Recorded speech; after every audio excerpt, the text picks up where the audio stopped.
오늘은 부활주일입니다.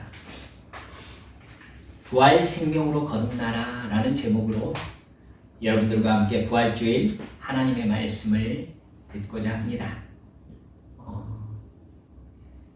말씀이 좀 어렵겠다라는 생각으로 지난 일주일 동안 금식하면서 하나님 앞에 간절히 기도했습니다. 우리 성도들께 주님께서 깨닫게 하시는 은혜를 충만히 더하여 주시기를 간절히 바라는 마음입니다. 여러분, 부활이라는 말이 무슨 뜻일까요? 한문으로 다시 부, 살, 활. 그래서 다시 산다는 말입니다. 순 우리말로는 거듭난다 라고 말할 수 있습니다. 다시 산다, 거듭난다. 여러분, 다시 산다는 말 안에는 그 안에 죽음이 포함되어 있습니다. 죽었으니까 다시 산다는 말이 가능합니다. 죽었으니까 거듭나는 것입니다. 거듭난다는 말은 예수님께서 요한복음 3장에서 언급하셨습니다. 요한복음 3장에서 니고데모라는 유대인의 지도자가 밤중에 예수님을 찾아왔습니다. 예수님을 만난 니고데모는 배운 사람 티를 냅니다. 랍비님, 우리가 당신은 하나님께로부터 오신 선생인 줄 알고 있습니다. 하나님께서 함께하지 않으시면 당신이 행하시는 그런 표징들은 아무도 행할 수가 없습니다. 예수님은요, 그 니고데모의 어쩌면은 정중한 인사 혹은 치하 또 높이는 그 인사 말에 아무런 대답을 하지 않습니다. 그리고 단도직입적으로 이렇게 말씀하시죠. 사람이 거듭나지 아니하면 하나님의 나라를 볼 수 없다. 여러분, 정확하게 말하면 사람이 부활하지 않으면 이라고 말씀하신 것이 됩니다. 부활하지 않으면 하나님의 나라, 즉 천국에 들어갈 수가 없다는 말씀입니다. 니고데모는 거듭난다, 다시 태어난다, 즉 부활한다는 개념을 이해할 수가 없었습니다. 사람이 늙었는데 그가 어떻게 다시 태어날 수 있습니까? 어머니 뱃속에 다시 들어갔다가 태어날 수야 없지 않겠습니까? 그러자 예수님이 요한복음 3장 5절에서 내가 진정으로 너에게 말한다. 누구든지 물과 성령으로 나지 아니하면 하나님의 나라에 들어갈 수 없다. 이렇게 말씀하세요. 그리고 아주 중요한 힌트를 말씀하시는데 요한복음 3장 6절 말씀입니다. 육에서 난 것은 육이요 영에서 난 것은 영이다. 즉 이렇게 말씀하신 거죠. 지금 네가 내 말을 이해하지 못하는 것은 거듭난다는 것을 육의 일로 이해했기 때문이다. 내가 거듭나야 한다고 말하는 것은 육신의 욕망을 따라 살아온 네가 죽고 영으로 다시 살아나야 한다는 말이다. 이렇게 말씀하신 겁니다. 사랑하는 여러분들, 이 말을 우리 교회 다니는 사람들도 또 오래 다닌 사람들도 제대로 이해하거나 설명할 수 있는 사람이 적은 형편입니다. 오늘 말씀을 주의 깊게 들으시고 부활한다는 것이 무슨 의미인지를 올바로 깨닫는 시간 되시고 거듭난 부활 생명으로 살아가는 기쁨과 행복을 누리시기를 간절히 바랍니다. 우리가 부활을 정확하게 이해하기 위해서 가장 먼저 알아야 될 것은 사람은 죄인으로 태어난다는 사실입니다. 이게 사람의 전제예요. 모든 사람은 아담의 후손으로 태어납니다. 아담이 자기를 지으신 창조주 하나님을 반역한 죄는 인간의 존재 자체를 타락시켰습니다. 아담은 사람이라는 전체의 시조이기 때문입니다. 아담으로부터, 즉 우리가 아담에 속해 있는 것이죠.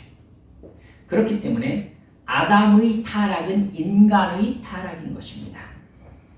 아담의 죄는 자신만의 죄가 아니라 인간 자체를 죄인이 되게 한 변화였던 것입니다. 그래서 사도 바울은 로마서 5장 12절에서 그 사실을 이렇게 설명합니다. 그러므로 한 사람으로 말미암아 죄가 세상에 들어오고, 아담의 죄죠. 죄로 말미암아 사망이 들어왔나니 이와 같이 모든 사람이 죄를 지었으므로 사망이 모든 사람에게 이르렀느니라. 아담 때문에 죄가 세상에 들어오고 인간은 그 죄 안에서 죄인으로 출생해서 하나님을 싫어하고 반역하고 하나님의 말씀에 불순종하는 죄를 지으며 살다가 그 죄의 결과로 영원히 지옥의 멸망에 들어가야 되는 존재가 되었다는 말입니다. 그런 인간의 존재적인 타락을 하나님이 불쌍히 보신 것입니다. 인간을 사랑하셨기 때문입니다. 인간 안에 내재되어 있는 죄의 본성은 아담으로부터 물려받은 지금 우리 보이는 육체가 있는 이상 없어지진 않습니다. 죄의 뿌리, 근본 자체가 사라지진 않아요. 그래서 성부 하나님이 계획하신 것은 아들을 아담의 후손이 아닌 하나님의 의를 그대로 지닌 존재로 사람으로 보내셔서 인간의 죄값인 죽음을 대신 치르게 하신 것이었습니다.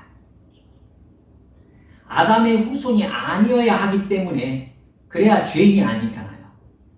그렇기 때문에 처녀 마리아에게서 인간의 생식법이 아닌 방법으로 성령으로 잉태되게 하신 것입니다. 예수님은 아담의 후손이 아닌 것이지요.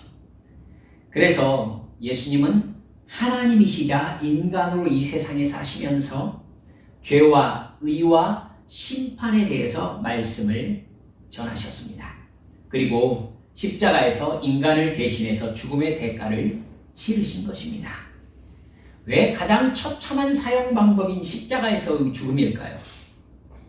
죄로 인해서 받게 되는 영원한 지옥 형벌이 얼마나 처참한 죽음인지를 깨닫게 해주시기 위함입니다. 그렇게 십자가에서 죽으신 예수님은 무덤 속에 장사되셨다가 3일 만에, 즉 날짜로 할 것 같으면 오늘 새벽에 다시 살아나십니다. 이게 성경에 기록된 부활입니다. 예수님은 반드시 다시 살아나셔야 했습니다. 예수님의 죽음은 인간의 죄를 대신 짊어지시고 인간 대신 죽으신 것입니다. 즉 죄인으로 죽으신 것이죠. 여러분, 그것으로 끝나버리면 결국 죄의 값은 사망이라는 말씀이 성취되고 만 것에 불과합니다. 죽음은 죄의 결과인데 죽음으로 끝나면 죄의 승리지요. 그러면 인간에게 죄를 짓도록 유혹하고 죄를 지은 인간이 영원한 죽음에 들어가도록 만든 사탄의 승리로 끝난다는 얘기가 되겠지요. 죽음이 이긴 것이 됩니다. 그러나 예수님은 당신 자신이 죄인이 아니셨고 하나님이셨습니다. 인간의 죄를 대신 지시고 죽으심으로 인간의 죄값을 치르신 성자 예수님은 죽음이 붙잡고 있을 자격이 없었습니다. 그래서 예수님은 영원한 생명의 첫 열매로 다시 살아나신 것입니다. 예수님이 그것을 위하여 죽으셨기 때문에 신이신 창조주 하나님이신 성부 하나님, 성자 예수님, 성령 하나님, 그 삼위 중에 한 분이신 이 성자 예수님이 죽음을 깨뜨리시고 다시 생명의 첫 열매로, 부활의 첫 열매로 다시 오늘 살아나신 것입니다. 그리고 천국으로 승천하셨습니다. 이제 예수님께서 나의 죄를 용서해 주시려고 죄의 대가인 십자가의 죽음을 내 대신 치르셨다는 사실을 믿으면 나의 죄는 용서받습니다. 내 대신 죽으셨다는 것은 죄의 본성을 따라 하나님을 반역하고 싫어하고 하나님의 말씀에 불순종했던 내가 예수님과 함께 십자가에서 죽어버렸다는 것입니다. 여러분 꼭 기억하십시오. 내 대신 죽었다는 것은 곧 내가 죽었다는 것이죠. 예수님의 대속의 죽음을 믿는 순간 예수님의 죽으심이 곧 나의 죽음이 되어서 죄값으로 죽어야 되는 나의 옛사람이 십자가에서 죽어버리는 것입니다. 오늘 본문 로마서 6장 3절에서 무릇 그리스도 예수와 합하여 세례를 받은 우리는 그의 죽으심과 합하여 세례를 받은 것이다. 이렇게 못 박습니다. 여러분, 우리가 세례를 받았잖아요. 예수님과 합하여 세례를 받았다. 그 말은 곧 예수님의 죽으심과 합하여 나도 예수님과 함께 십자가에서 죽었다는 것입니다. 그리고 6절에서 이렇게 말씀하시죠. 우리가 알거니와 우리의 옛사람이 예수와 함께 십자가에 못 박힌 것은 죄의 몸이 죽어 다시는 우리가 죄에게 종노릇하지 아니하려 함이다. 본문 말씀은 예수님이 십자가에 못 박혀 죽으실 때에 우리의 옛사람도 예수님과 함께 십자가에 못 박혀 죽었다고 계속 반복해서 강조합니다. 죄인 유승일이 나를 대신하여 십자가에서 죽으신 예수님을 믿는 순간 죄인 유승일은 예수님과 함께 십자가에 못 박혀 죽어버린다는 것입니다.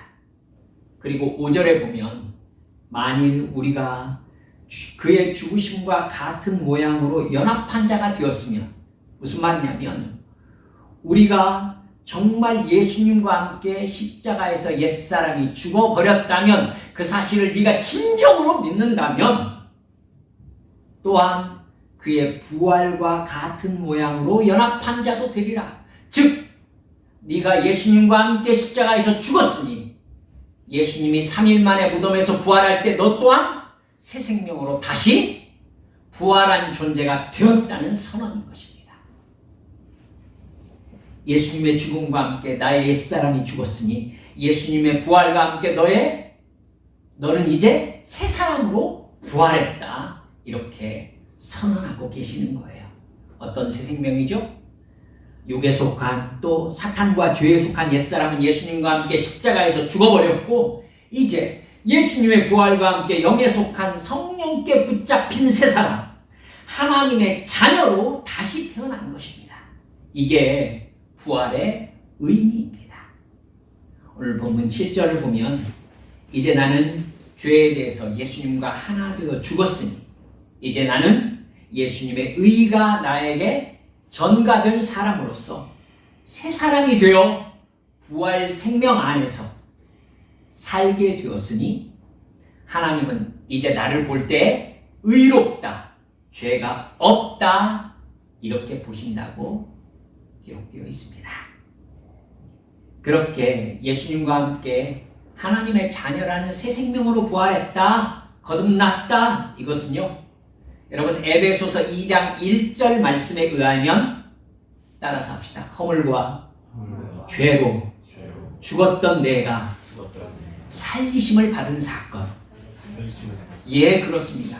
에베소서 2장 1절 허물과 죄로 죽었던 너희를 살리셨도다. 나는 이제 내 육체 안에 새겨져 있는 죄의 본성을 따라 살지 않을 수 있게 된 것입니다.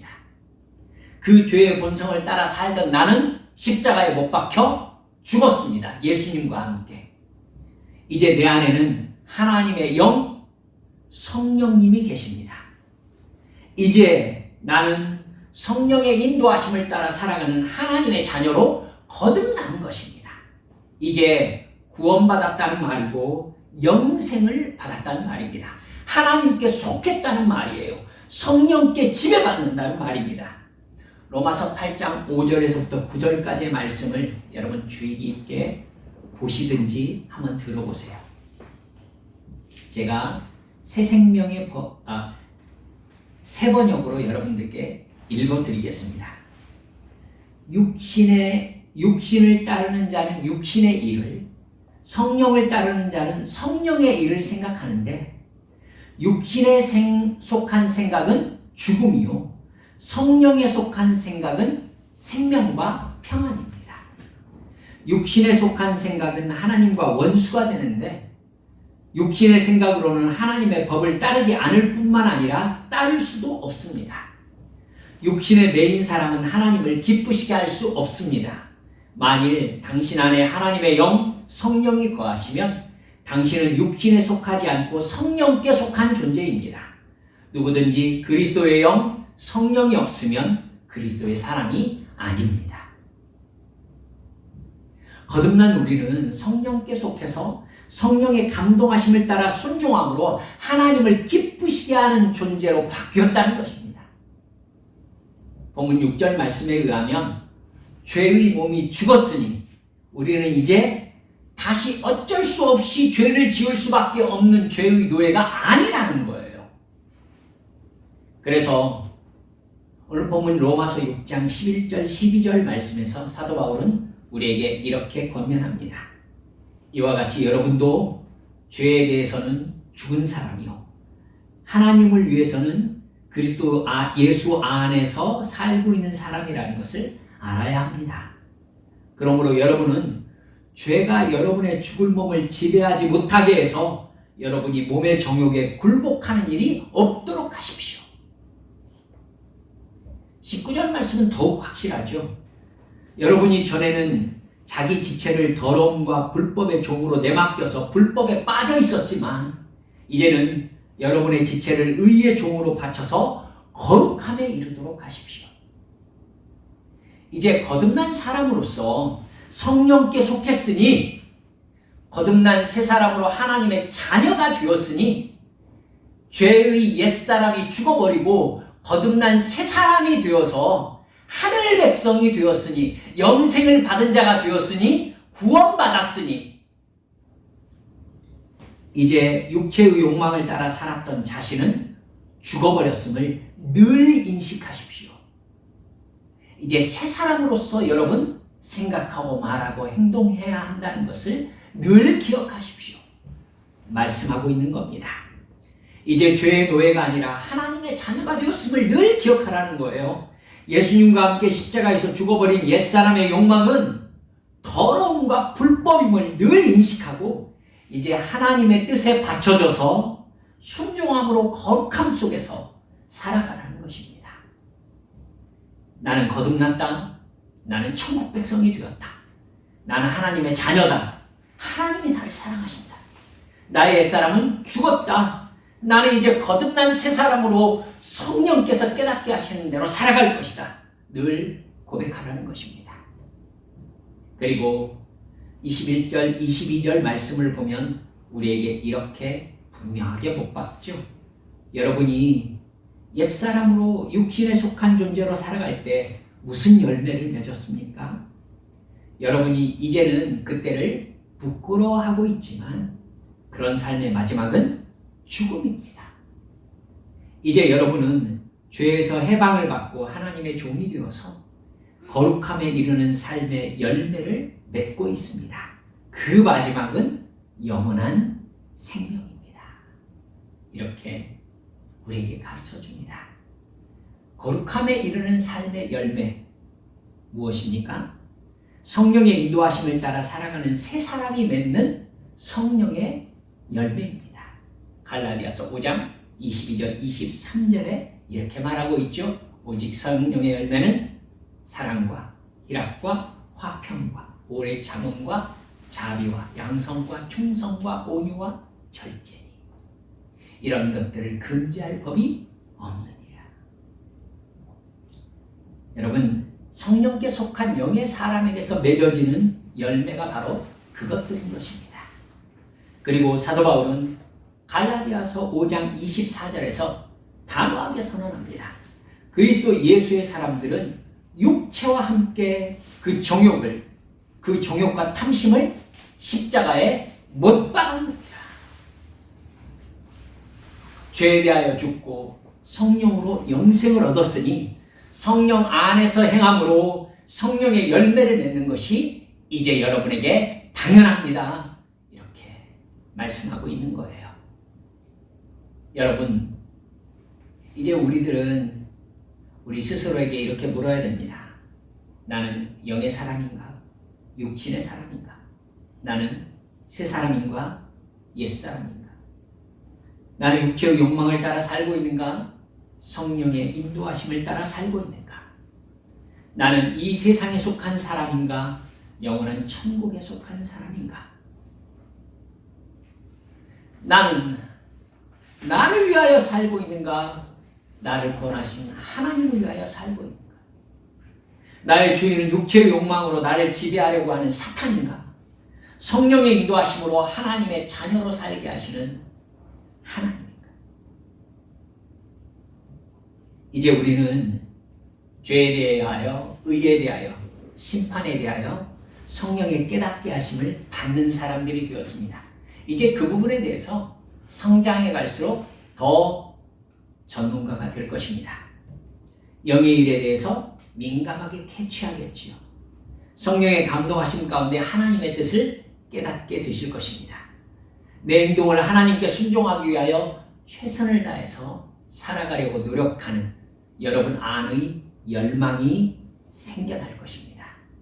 이게 하늘 백성, 이 세상에 살지만 소속이 하나님, 하늘 백성으로서의 마땅한 삶이기 때문입니다. 성령께서 그렇게 살게 하시려고 우리 안에 와 계시기 때문입니다. 여러분이 이만큼 살아오셨으면 죄의 특징에 대해서 깨달은 것이 있을 것 같아서 이 부분을 설교를 맺어가며 여러분들과 좀 깊이 나누고 싶어서 말씀드립니다. 자신과 주변 사람들을 자신을 살펴보는 것으로도 저는 충분하리라 생각합니다.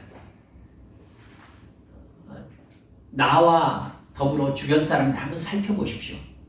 어떤 사람을 생각하면 그 사람을 이런 사람이라고 부를 만한 인격적인 특징이 있는 것을 여러분 알 수 있을 거예요. 그 인격적인 특징 안에는요, 그 사람을 지배하는 가장 강한 죄의 성향이 숨어 있습니다. 사람은 누구나 죄인이기 때문입니다. 사람은 본질적인 죄의 성향을 가지고 태어납니다. 여러분, 죄인으로 태어난다는 것을 좀 더 깊이 죄의 성향이라고 제가 말씀드렸습니다. 유전적인 특별히 강한 죄의 성향이 사람마다 달라요.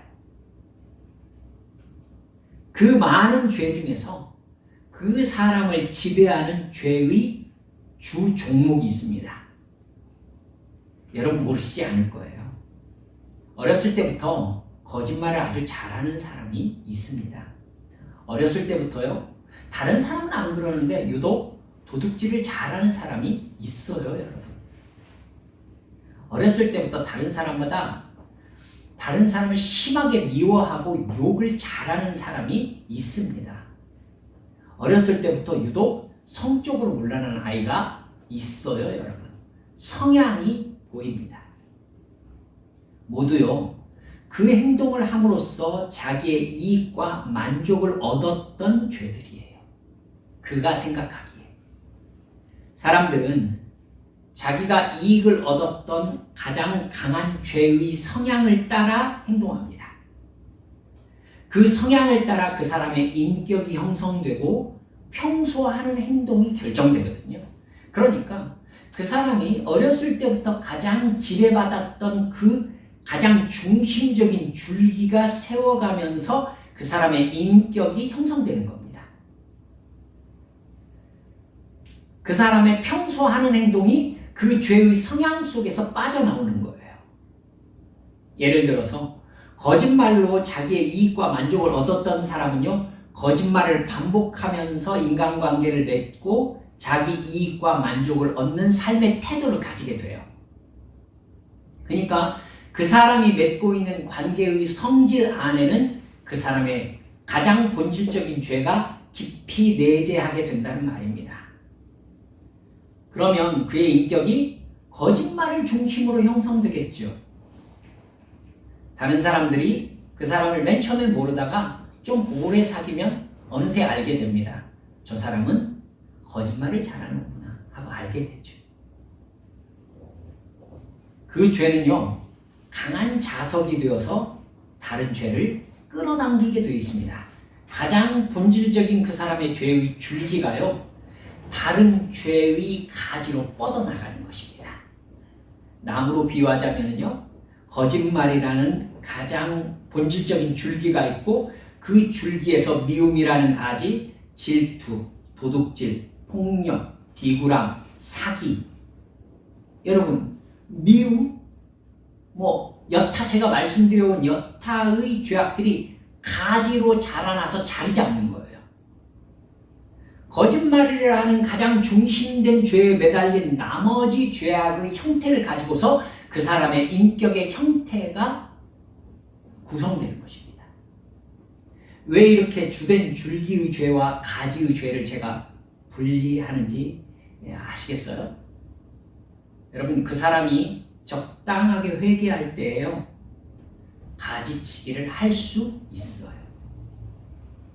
어떤 죄가 심각하게 좀 그 죄로 인해서 자기가 큰 손해를 본다든지 아니면 그 죄가 밝혀짐으로 말미암아 자기가 어려움에 처하게 될 때 그 사람은 일시적으로 그 죄를 중단할 수 있습니다. 가지를 쳐낼 수 있다니까요. 질투, 도둑질, 폭력, 미움, 그 사람은요 그 가지를 쳐내면서 자기가 변화되었다고 착각할 수 있습니다. 그러나 그 인격의 본줄기, 제가 맨 처음에 거짓말이라고 말씀드렸죠. 예를 들어서 이 거짓말이라는 죄악의 본줄기는 뚜렷하게 아직도 자리를 잡고 있습니다. 그의 본성과 그를 지배하는 사탄은요 절대 그 본줄기의 죄악을 포기하지 않습니다. 그래서 사람들도 그러잖아요. 사람은 안 바뀌어. 안 바뀝니다, 여러분. 못 바뀌어요. 그 본줄기만 있으면 나머지 가지들은 얼마든지 가지를 뻗어나갈 수 있어요. 그런데 하나님께서 교회에 출석하고 예배에 참석하고 어느 날 또 하나님께 간절히 기도하게 그렇게 만들어주신 어떤 계기를 만들어주세요. 그러면서 그에게 어느 날 그러다가 십자가 대속의 죽음과 부활을 믿게 하시는 결정적인 순간이 한번 찾아옵니다. 성령께서 그에게 찾아오셔서 강하게 그의 영혼을 살려버리세요. 내가 그거 하지 말아야지라는 적당한 인간됨에 대한 어떤 그런 마음으로 뭔가를 중단하는 그 정도가 아니라 죄와 의와 심판에 대한 영성을 깨워버리시는 거예요. 영혼을 살려내버리시는 거예요. 그때 하나님은요, 내 인격 자체를 형성하고 있는 가장 중심이 되는 줄기를 뿌리 근처에서 잘라내버려요. 이게 성령님이 임하시는 순간이에요. 잘라내버려요. 제가 왜 뿌리 뽑는다고 말씀하지 않으시는지 이해해 주셨으면 좋겠어요. 그건 본 줄기가 잘리지 뿌리는 뽑히지 않아요. 뿌리는 나의 육신 자체이기 때문에 그래요. 이 뿌리는 언제 뽑혀요? 아시죠? 우리가 죽을 때. 예, 인간은 죄의 뿌리 자체는 사라지지 않아요. 육신 안에 새겨져 있어서. 근데 주님께서 뿌리 근처에서 본줄기를 잘라버려요. 성령님이 임하시는 순간입니다. 예수를 정말 믿는 순간입니다. 부활 생명으로 거듭나는 순간입니다. 여러분, 성령의 도끼로 찍어내버리시는 거예요. 나의 인격과 인간관계를 이루고 있었던 죄와 죄의 체계를 송두리째 무너뜨려 버리시는 겁니다. 여러분, 그 죄를 깨닫는 순간이 여러분 있으셔야 됩니다. 나의 인격의 가장 중심을 이루고 있는 죄가 무엇이구나 라고 깨닫는 순간이 여러분 있으셔야 합니다. 이 줄기가 정말 잘렸는가 여러분 확인하실 수 있으셔야 됩니다. 그 죄를 깨달을 때 나는 미처 생각지도 못했던 일들이 그 죄의 결과였구나라는 사실을 여러분 알게 되실 것입니다. 얼마나 그 죄의 뿌리가 깊게 내려서 그 줄기가 든든하게 내 인격을 지배하고 있었는지를 여러분 알게 되실 겁니다. 사울 왕을 보십시오. 그 옛사람의 인격을 형성하고 있었던 가장 주된 죄의 줄기가 무엇이었습니까? 사울 왕의 인격의 가장 주된 줄기는 교만입니다, 여러분. 교만이에요. 왕이었으니까. 그 교만의 줄기에서 사울 왕의 가지, 죄악의 가지가 뭐가 자라난 거예요? 여러분 보셨습니까? 질투, 미움. 이게 자라자 살인으로 나아가고 분노로 나아가고 불순종의 가지로 뻗어나갔습니다. 그는 한때 다윗이 자기를 죽일 수 있었지만 죽이지 않았다는 사실 앞에서 눈물을 흘리며 후회했습니다. 내가 진짜 잘못했다. 자기가 저지른 죄악의 가지를 쳐낸 것입니다. 내가 정말 잘못했다. 돌아오라. 내가 다시 그러지 않겠다. 여러분, 다윗이 사울에게 돌아가던가요? 아니에요. 안 돌아가요. 안 돌아가요. 하나님만이 당신을 컨트롤할 수 있습니다. 안 돌아가요. 여러분, 교만이라는 죄악의 줄기는 사울에게서 잘라지지 않았기 때문입니다. 다윗은 그걸 알고 있어요. 여러분, 그러자 그렇게 눈물을 흘리며 3,000명이라는 자기 군대 앞에서 다윗에게 뭐라고 했냐면은, 다윗아, 난 네가 왕이 될 걸 알고 있다. 자기가 왕인데 다윗이 왕이 될 걸 알아서 그를 죽이려고 했으면서도 네가 다음 때 왕이라는 걸 나 알고 있다. 그래놓고 그렇게 후회한다고 해놓고 여러분 곧바로 같은 죄를 반복합니다. 왜죠? 그의 교만이라는 인격의 분줄기의 죄악이 잘리지 않았기 때문에 그래요. 하나님은 내 중심이 되는 죄악의 줄기를 보게 하십니다. 그리고 그것을 잘라냈다고 나에게 가르쳐 주세요. 그래서 나에게 이제 너는 새 사람이다. 네가 육신을 가지고 있는 이상 죄의 성이 완전히 사라지진 않지만 너의 인격 전체를 이루고 있었던 죄악의 본줄기는 내가 잘라내버렸다. 죄는 너를 지배하지 못한다. 너는 새 사람이다. 선언하십니다. 예수님께서 죄인들과 병자들에게 말씀하신 것처럼 그렇기 때문에 이제 너는 다시 죄를 짓지 않을 수 있다. 할렐루야. 너는 그 죄를 짓지 않을 수 있다. 예전에는요, 내가 이렇게 살아오고 이런 사람인데 어떻게 그 죄를 짓지 않을 수 있습니까? 이거 어쩔 수 없습니다. 라고 여러분은 하나님께 제발 말씀드리지 않았었으면 좋았을 거지만 저는 수도 없이 주님께 말씀드렸습니다. 제가 이런 사람입니다. 하나님, 제가 이런 죄를 제가 의식하지도 못하는 사이에 제가 이렇게 짓습니다. 하면서 울었습니다. 죄에 대해서 너무너무 무력했습니다. 근데 주님께서 말씀하시죠? 이제 얘야, 네 죄악의 본줄기를 내가 잘라내버렸다. 이제 너는 그 죄를 짓지 않을 수 있다. 나만 바라보아라. 이제 네 안에 성령께서 주인으로 임재해 계신다. 그 성령님만 의지해. 의지해. 넌 죄를 짓지 않을 수 있다. 너의 인격은 바뀌었다.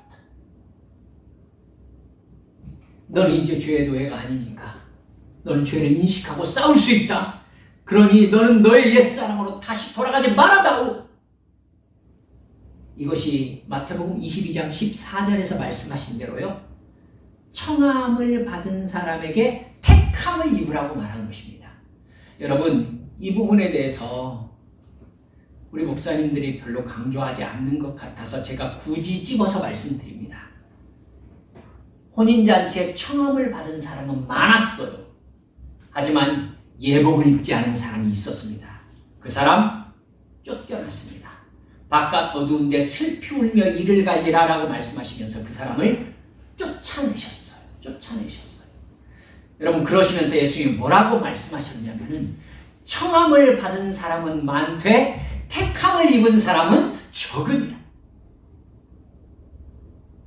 여러분, 복음이 무엇인지 알았으니 이제 네 죄악의 원줄기를 예수님께서 잘라내버렸으니 새 사람으로 살아다오. 예복을 입은 사람으로 살아다오. 할렐루야. 사랑하는 여러분들, 이제 옛사람이 십자가에서 죽었음을 인식하고 절대 그 자리로 돌아가지 말라는 것입니다. 새 사람으로 부활 생명으로 살라는 것입니다. 하나님의 자녀로 살라는 것입니다. 요한복음 5장에 나오는 38년 동안 베데스다 연못에 앉아있던 병자를 고쳐주시고 나서 예수님께서 뭐라고 하십니까? 보라, 네가 나았으니 더 심한 것이 생기지 않게 다시는 죄를 범하지 말라. 네, 그렇습니다. 이제 무엇 때문에 네가 38년 동안 베데스다 연못에서 이 고생을 했는지 알고 있지 않느냐. 이제 다시 더 심한 것이 생기지 않게 그 죄를 범하지 말아다오. 38년 전에 지은 죄였던 것입니다. 이제 새 사람으로 성령님의 인도하심을 받아 온전히 복종하며 순종하며 살라고 주님이 가슴 아프게 말씀하고 계시는 거예요. 거듭나게 해주셨으니 거듭남 안에 살라는 초대입니다.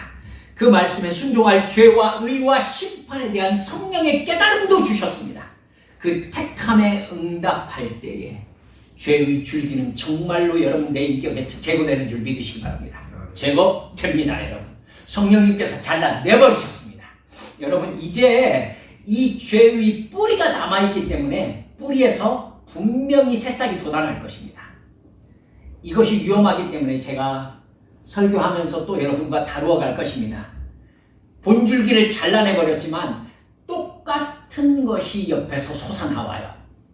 그런데 이거 제거하는 건 아무것도 아니거든요. 성령께 지배받고 있으면요, 이게 체계가 바뀌어버렸기 때문에 쑥 올라오는 것 성령님께서 바로 알게 하시면은 이건요 호미로도 충분해요. 낫으로도 충분해요. 예수 이름으로 그냥 꺾어버리고 내가 그 죄를 짓지 않을 수 있는 것입니다. 할렐루야! 이게 죄로부터 자유예요. 여러분 우리는 죄를 안 지으려고 마음먹었으면 안 지을 수 있어요. 성령님께서 가르쳐 주십니다. 이게 성령 안에 있는 자유예요. 주의 영이 계신 곳에는 자유함이 있느니라. 죄의 결과인 저주와 병과 사망과 실패에서 완전하게 자유함을 얻게 될 것입니다. 부활 생명으로 살아가게 되는 것입니다. 사랑하는 여러분들, 여쭙습니다. 그 은혜를 경험하셨습니까? 거듭남이라는 것은 죄인임을 깨닫고 회개함으로 나의 정체성이 이렇게 완전히 뒤집어지는 사건입니다. 옛사람이 죽어버리고 부활 생명으로 살아간다는 뜻입니다. 거듭나서 성령께서 나를 다른 사람으로 만드셨다는 뜻입니다. 내 인격을 형성한 가장 중심적인 죄의 줄기를 주님께서 잘라내버리셨다는 뜻입니다. 내 인격이 이제 송두리째 바뀌어버렸다는 뜻입니다. 내가 더 이상 지금까지의 내가 아닌 겁니다. 그것을 경험하면 여러분께 제 경험을 말씀드리죠. 정말 허무하실 겁니다. 그걸 두려워하지 말라고 제가 말씀드려요. 정말 허무할 거예요. 왜요? 지금까지 살아왔던 삶의 방식이 뒤집어져 버렸어요. 이제 뭐하죠? 나의 인생 전체가 완전히 시스템이 바뀌어 버렸어요. 이제 뭐하지? 할 일도 없으실 거예요 아마. 여러분 지금까지 내가 즐기던 것들이 하나도 즐겁지가 않아요. 지금까지 내가 하고 싶었던 것들이 하고 싶지가 않아요. 내 인생이 뒤집어져 버렸어요. 여러분 혹시 내가 완전히 이게 바뀌어버렸기 때문에 지금까지 내가 뭐 하면서 살아왔지? 새삼스럽게 생각이 나요. 내가 뭐 하면서 살았지 지금까지? 사랑과 비슷한 생각이 들더라고요. 혹시 사랑하는 사람과 헤어져 보셨습니까? 저는 아내와 헤어져 봤습니다. 헤어지면요, 그 다음에 할 일이 없어요. 하루가 그렇게 길 수가 없어요. 이 사람 없이 내가 어떻게 살았지? 생각이 진짜 들어요. 이 사람이 나에게 누구였는지를 헤어져 보면 알게 돼요. 그게 없으니까 내가 나 혼자 어떻게 살았지? 이런 생각이 드는 거예요. 맞아요, 여러분. 성령께서 오셔서 내 인격의 줄기에서 본질이 되었던 죄악을 확 잘라내버리죠. 멍해져요. 내가 지금까지 어떻게 살았지? 뭐하고 살았지? 그렇게 죄와 헤어지는 것이 거듭남이에요. 다른 사람이 되었다는 것은 나를 지배하던 죄로부터 완전히 떠났다는 뜻이에요. 내 육체가 존재하는 한 남아있는 죄의 본성과 이제 죽을 때까지 싸우고 싶은 마음이 생겼어요. 옛날에는 싸우고 싶은 마음도 없었어요. 왜냐하면 그 죄가 죽었으니까. 그 죄로부터 이익을 얻었으니까. 그래서 죄악의 줄기를 뻗어갔잖아요. 그래서 내 인격이 이루어졌었잖아요. 그러니까 이거 바깥에서 생활한다는 것 자체를 생각도 못했어요. 근데요, 아니, 이제는 알았어. 내가 어떻게 살았는지. 이제 지금까지 살아오던 내 삶보다 예수님을 더 사랑하게 됐어요. 나의 죄악의 줄기를 잘라내 버리신 예수님이 너무 좋아요. 그래서 예수님을 슬프게 하는 나의 죄악의 이 새싹이 나오는 꼴을 이제 못 보겠어요. 짓밟아버리고 싶어요. 잘라내버리고 싶어요. 나의 죄악의 뿌리가 마음 저쪽에서 쓱 올라와가지고 너 옛날에 이랬잖아 이러면 웃기고 자빠졌네 하고 확 잘라내버리고 싶은 마음이 그냥 생겨요. 나는 예수님을 사랑해.